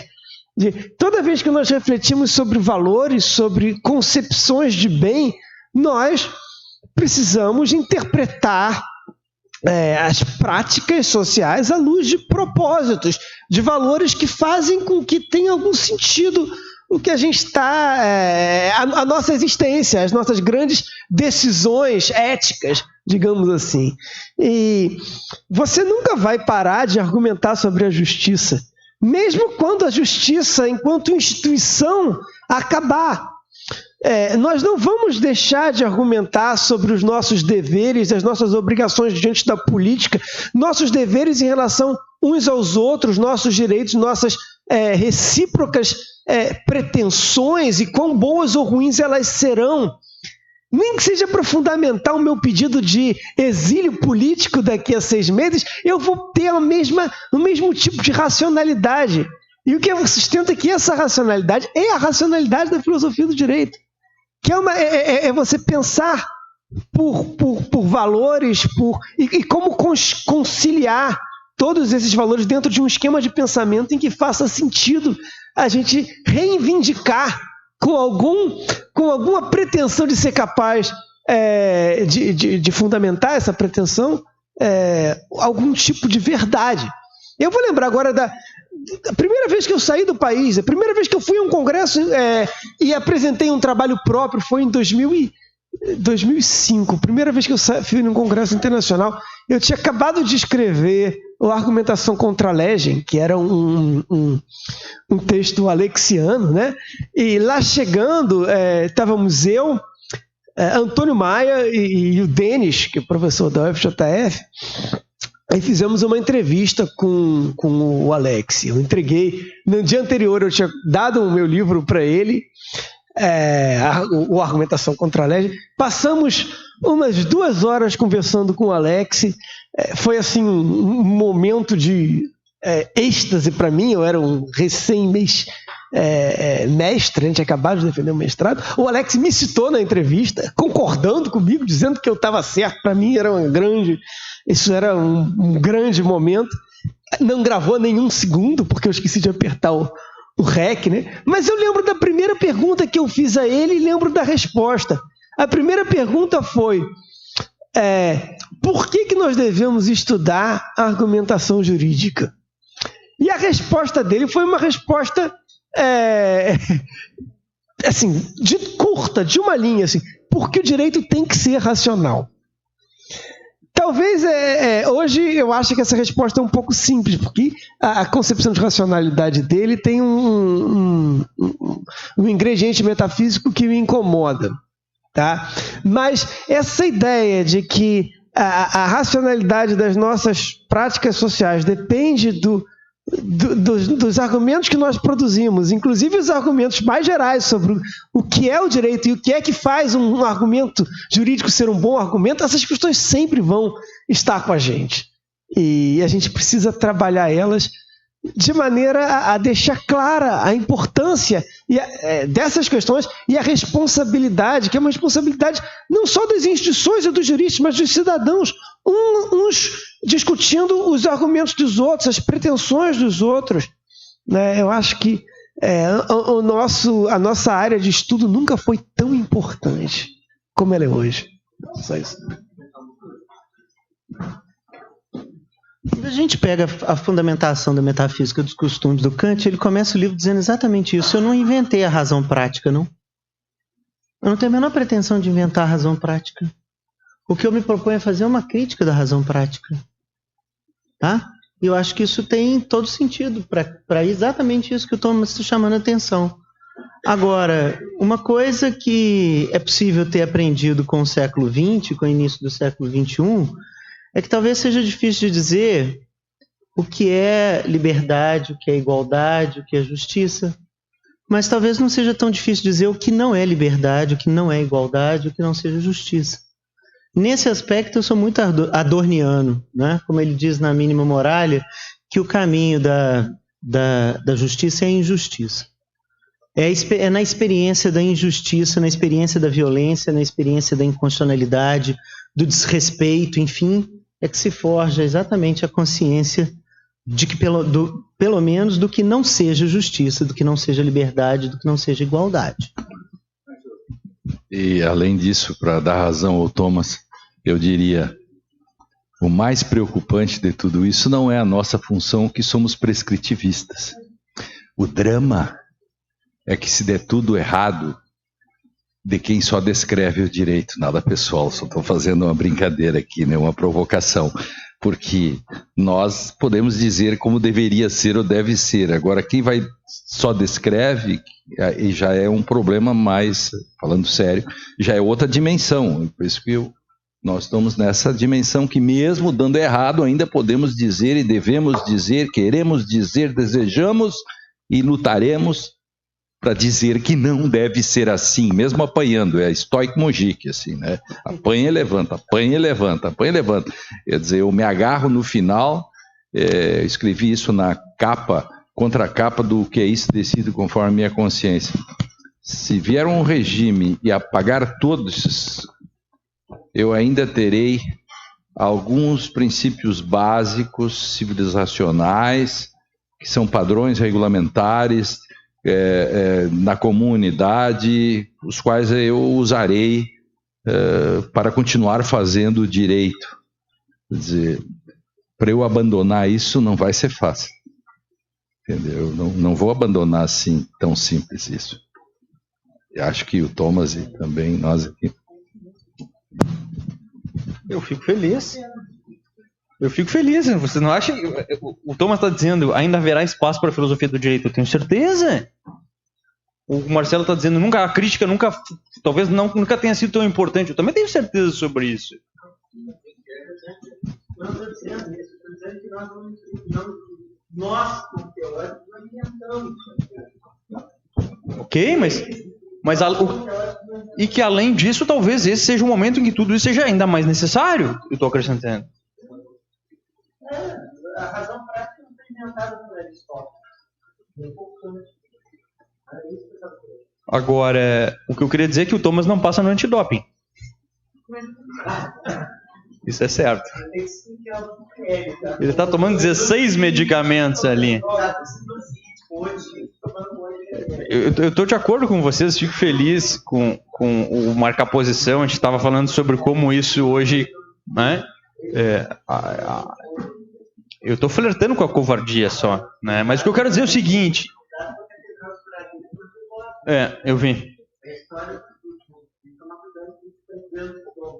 Então, assim, só para também não tomar o tempo. O que eu quero dizer é o seguinte, Thomas. O que eu quero dizer é o seguinte. No cenário democrático, entre aspas, nós perdemos. Não estou falando politicamente, eu estou dizendo na teoria do direito, o Lênio diz, o que fizemos foi uma teoria política do direito. Não é isso que ele diz? Dá sempre o exemplo dos colegas lá de onde ele dá aula, no centro do país, de que o Rio de Janeiro é um lugar por excelência que investiu nisso, e Então, em algum momento, em alguma dimensão, lamento dizer, nós perdemos, vamos fazer uma autocrítica. Isso que a gente tem dito, isso que a gente tem feito, em alguma dimensão, não... Ou fomos bem sucedidos? Vamos continuar do mesmo modo? O que dá para fazer? Não sei como é que vai ser. Não estou dizendo que não tem que ser. Quando eu estou brincando que talvez vá sobrar espaço para o direito alternativo, é uma brincadeira séria. A gente já fez mais de um programa aqui na TV dizendo isso. A gente sempre fala, por que a Quinta Câmara tinha que continuar fazendo direito alternativo se agora nós tínhamos a Constituição? Por que você tem que continuar apostando na vontade do juiz se agora a gente poderia fazer o discurso? Não era assim que nós dizíamos?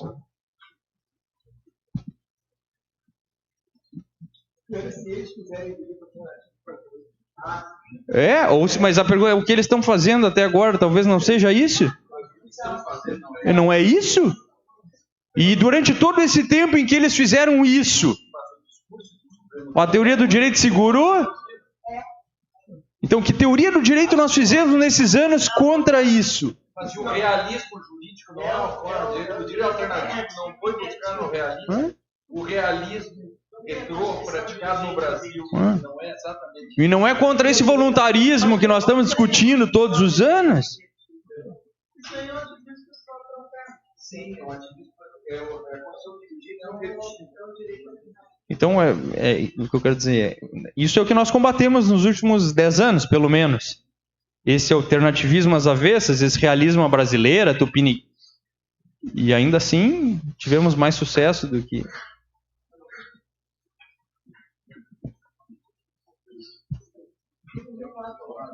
Fiquem à vontade. Daniel, com a palavra.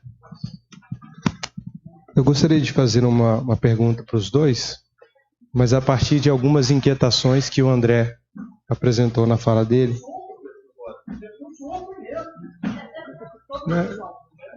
A gente acredita nisso. Eu vou pedir também permissão para mudar um pouco o foco, manter a pergunta, mas mudar um pouco o foco dela. Você terminou a tua fala dizendo assim que a arte pode nos salvar. E no meio da palestra você fez uma pergunta com uma pausa dramática, um momento muito bom. Você falou assim, o que a gente faz quando parece que as pessoas perderam a capacidade do constrangimento? Então, relacionando essa questão da arte, da literatura e essa capacidade de constrangimento, a minha pergunta é, a teoria do direito, e aí pensando em teoria e filosofia do direito, teria algum papel, alguma função na formação do jurista? Para ter essa capacidade de constrangimento, essa capacidade de crítica, de reflexão. Então, num determinado momento você falou, a dogmática é importante? Sim, é importante. Então, a gente tem inúmeros cursos de direito, o Brasil parece que é um dos países que tem o maior número de faculdades de direito, e a gente sabe que a maioria das cadeiras são dogmáticas, né? Então, a minha questão as cadeiras de teoria e de filosofia do direito, elas teriam uma função importante para contribuir na formação daqueles que vão ser os nossos juízes, enfim, os nossos promotores, enfim, e nos ajudar, sobretudo, nessa ideia de desenvolver a capacidade de constrangimento e de reflexão crítica. Então, gostaria de ouvi-los, os dois como professores, nesse sentido. A colocação é ótima e eu vejo que já existe isso há no mínimo uns 20 anos, bem consolidado, nas universidades, e eu já conheci muitas universidades, sei lá quantas, dezenas de universidades, faculdades, e todo um critério para abrir um curso de Direito no Brasil é inserção social. Como está inserido no bairro, na cidade, a própria universidade faz isso, o curso de Direito faz isso. E quando se vai subindo para o nível grandes universidades, grandes programas de pós-graduação, o impacto fica muito maior, fica regional, fica nacional, fica internacional. Já existe isto. E nós temos grandes dissensos teóricos, não é um problema. Agora, o que eu acho mais complicado de tudo isso, e talvez, não sei se é uma forma de ver, mas é o isolamento que nós ficamos em relação a outras instituições. São poucas instituições e elas são sempre tematizadas que focam nessas questões. Focam em questões, por exemplo, a Defensoria Pública com meio ambiente consumidor, com políticas de conscientização. A ideia de emancipação intelectual do cidadão, essa ideia se perdeu. E ela conseguiu, contrariando um postulado marxista, que é o postulado do progresso irreversível do saber. Agora nós conseguimos quebrar com esse postulado. Esse postulado é um postulado marxista, está no capítulo 1 do livro 1 do Capital. O saber sempre vai evoluir. Todos os regimes vão demonstrar que o saber evolui. E o que eu faço com isso? Se nós temos uma era da ignorância máxima. E não é de um regime local ou de outro local. O único populismo na face da Terra é que me mete medo mesmo. Mas me mete medo de alguma coisa muito pior, mas muito pior do que qualquer regime que a gente já teve no início do século XX, é a Marine Le Pen. É a única pessoa, o único político na face da Terra que eu faria uma oposição restrita a ela. Ela tem saída para tudo, ela tem projeto para tudo, ela tem tudo muito bem estruturado. Nós não temos movimentos políticos populistas na face da Terra que conseguiram estruturar. Inclusive nós temos vários, não um só, vários que ganharam eleições sem nada. Sem ideia para nada. Que coisas soltas no ar não são ideias para nada.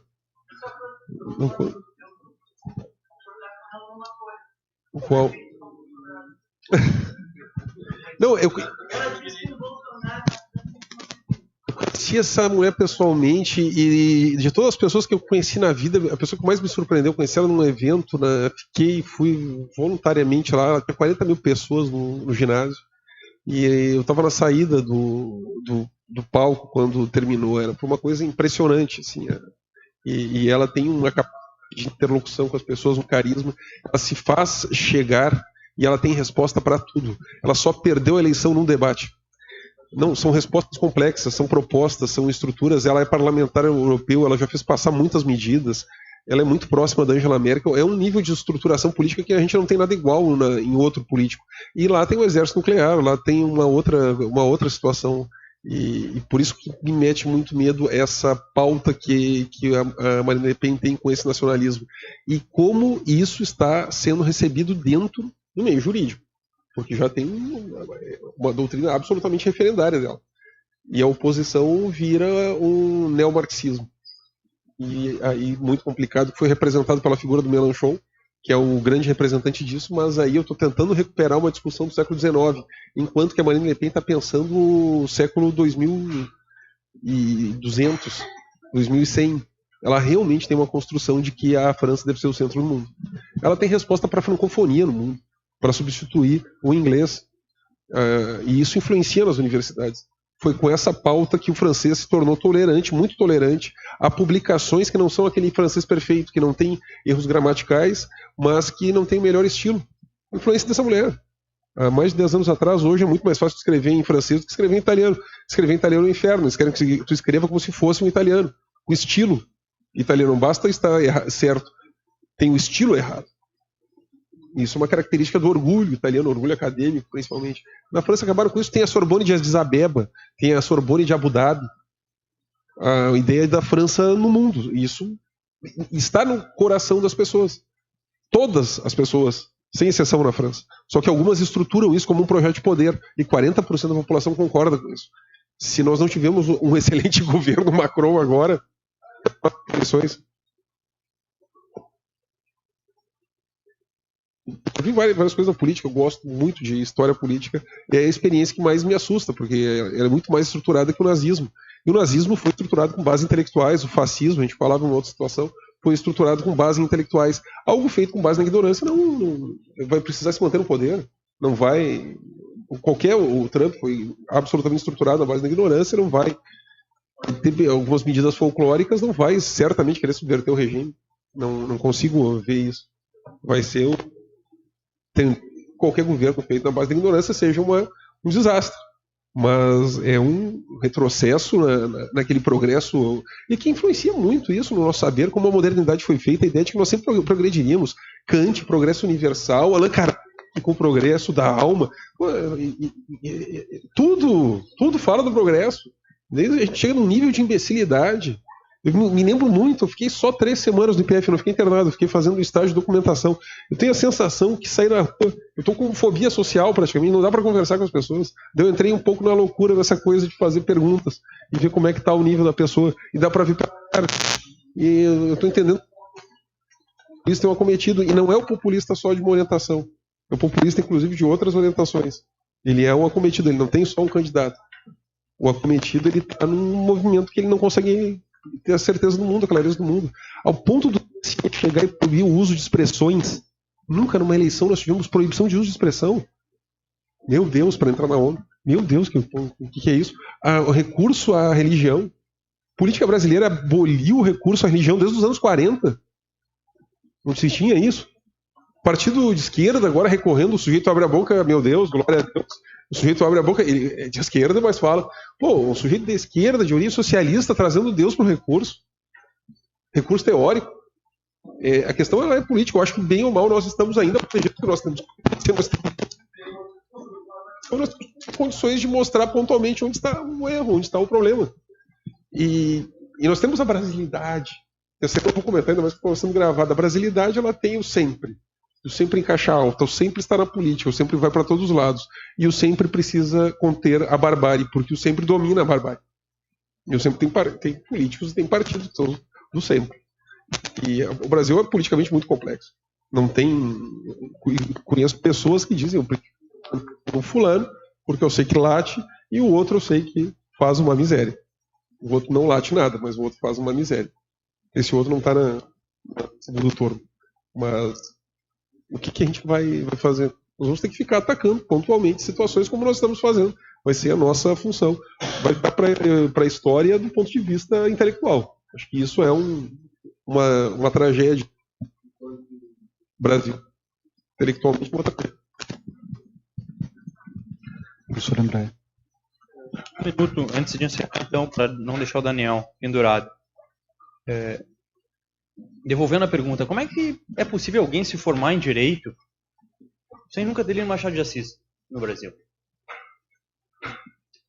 Uma pergunta tão boba, assim, tão trivial e ao mesmo tempo tão chocante, né? Porque a maior parte das pessoas nunca leu Machado de Assis, assim como a gente brinca que Dom Quixote é o livro menos lido e mais conhecido. Né? Agora, vamos complicar. Como é que é alguém passar no concurso para magistratura? Como é que é possível? E nunca ter lido Machado de Assis? Não tem muito o que dizer, né? Não tem como não ser uma desgraceira, né?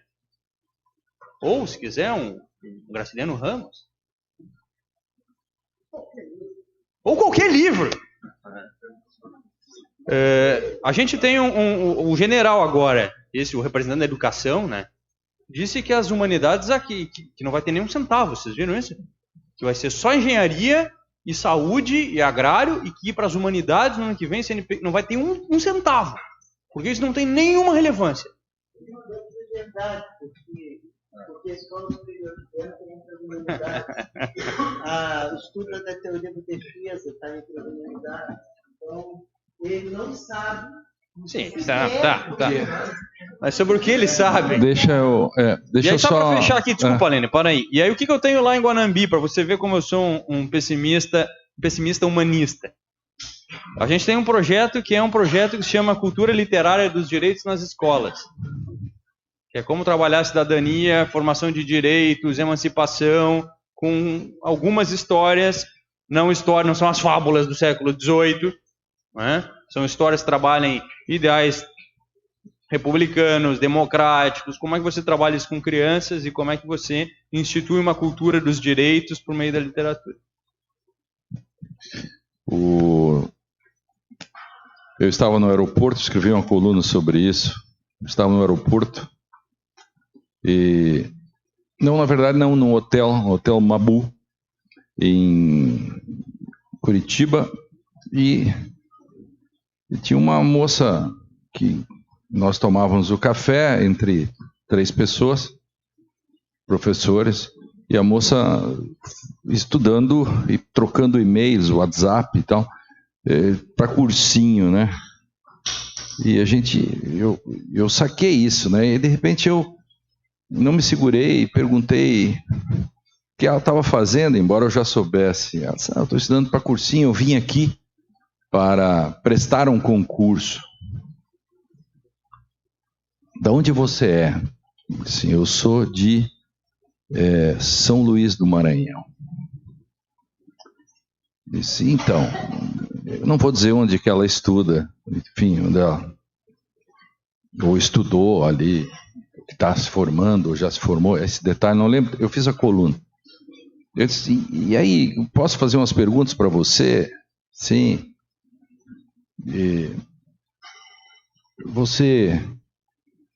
Quais são os autores que você lê, por exemplo, em processo penal? Ela falou lá umas coisas que eu nunca ouvi falar. E você já ouviu falar, por exemplo, de tal, alguns autores? Não ouvi falar, não. Digo, não vou lhe perguntar sobre hermenêutica ou teoria do direito, porque vai ser queria perguntar para você sobre direito constitucional. Quem que você lê de direito constitucional? Que eu vou ler. Ela citou um que tem um livro simplificado e um outro. Ela disse, eu leio os clássicos. Eu disse, e você... E Bonavides? Não conheço. Digo, então, deixa eu pegar aqui. Ingo Sarlet. Nunca ouvi falar. Eu digo, vou fazer uma imolação agora. Se você conhece um cara chamado Lênio Streck, também nunca ouvi falar. Eu disse, I rest my case. Saí de lá, escrevi. Sim, isso eu já estava fazendo. Eu fiz uma coluna, está no Conjur, eu relato essa história em detalhes, porque agora são pequenos detalhes que eu não recordo, vale a pena. E a aluna me disse algo assim, eu não conheço Ingo Sarlet, ou eu não conheço Bonavides. Esse é o título, se alguém achar, vale a pena. É o retrato disso, só para dizer como uma coisa é difícil. É difícil, a moça não, ela está formada nesse imaginário da cultura WhatsApp, de cultura manualesca que eu batalho toda semana e as pessoas odeiam, porque dizem então que, afinal, esse é o modo que as pessoas mais simples podem aprender. E eu disse, desde quando o direito é para as pessoas mais simples? O texto bombou, esse texto é de que data? 5 de outubro, o dia da Constituição, eu estava lá para dar uma palestra, 2017, e a estudante me disse, não conheço Sarlet, Bonavides e etc. Então, eis a questão. Agradeço ao professor Lênio Streck. Nós temos tempo para mais uma última pergunta. O Maxwell.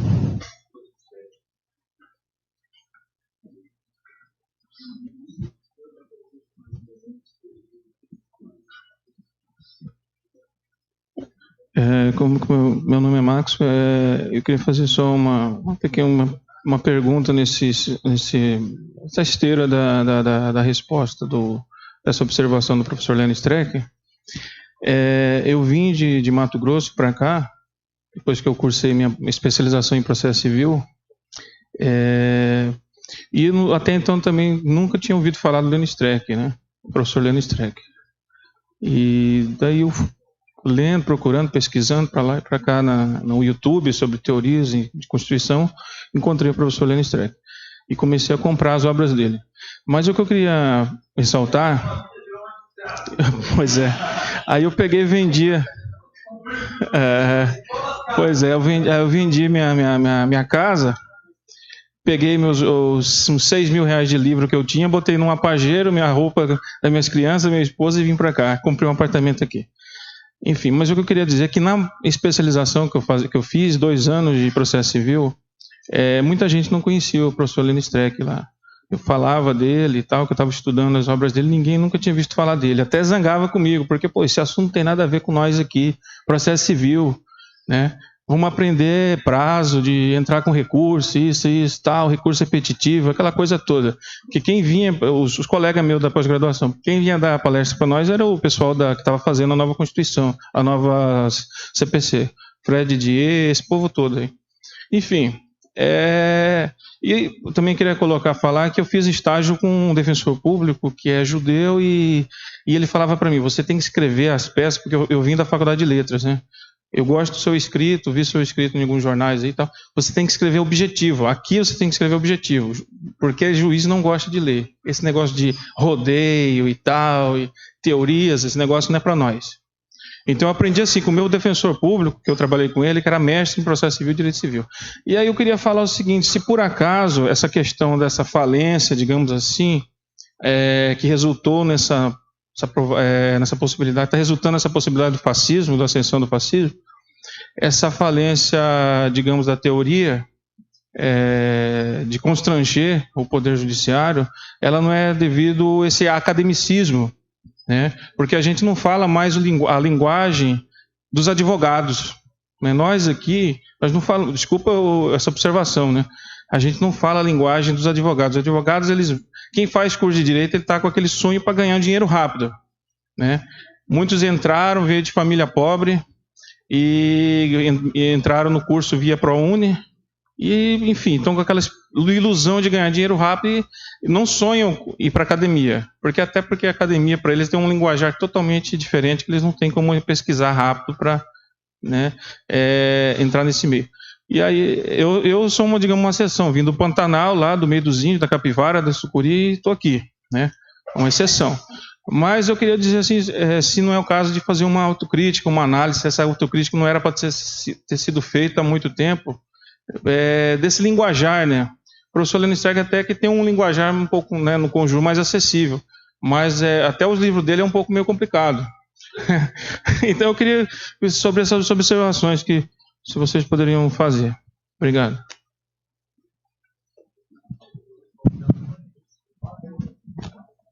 Esse é um problema da aplicabilidade do direito, no primeiro ponto. E dentro do direito tem várias formas de abordar. A linguagem jurídica não é única.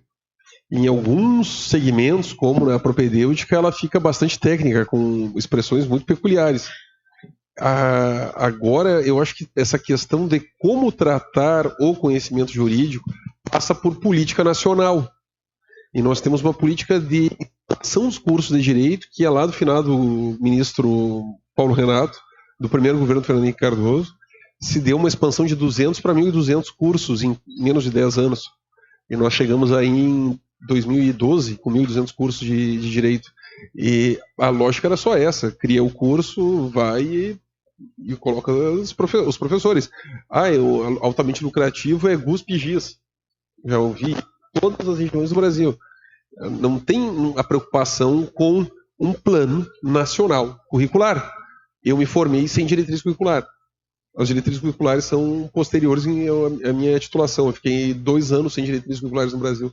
E as diretrizes curriculares no Brasil, elas são muito genéricas, muito genéricas. E é uma questão da nossa brasilidade.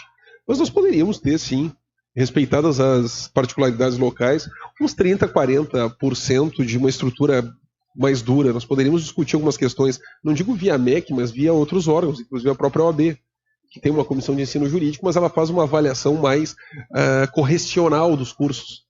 Não tem uma pretensão prescritiva. Eu acho que isso é uma coisa que passou muito tempo, já passou 20 anos, e não se fez. Agora é enxugar gelo. Enxugar gelo, porque é 1 milhão de...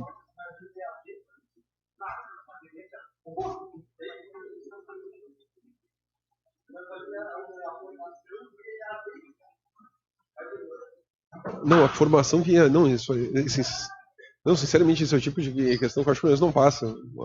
Uma formação por EAD... 20% o EAD.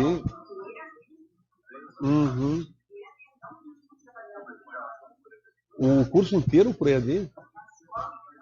Curso de bacharelado inteiro?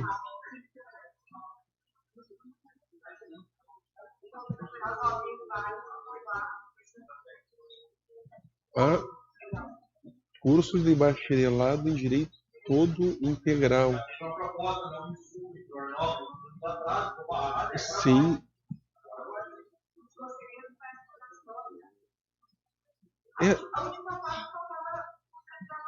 Sim. Encaminhado.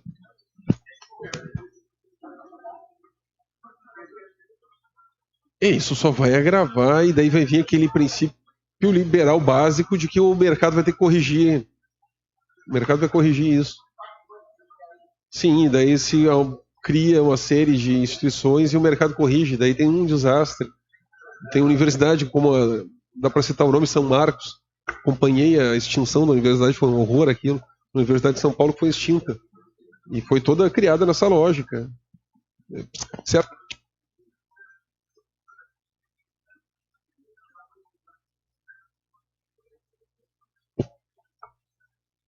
Foi.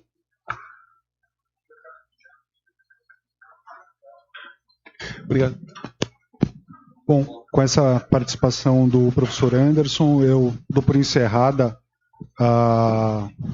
essa noite de debates. E eu lembro que amanhã, a partir das 13h30, nós vamos ter o professor Dr. Rafael Tomás de Oliveira e o professor Horácio Neiva.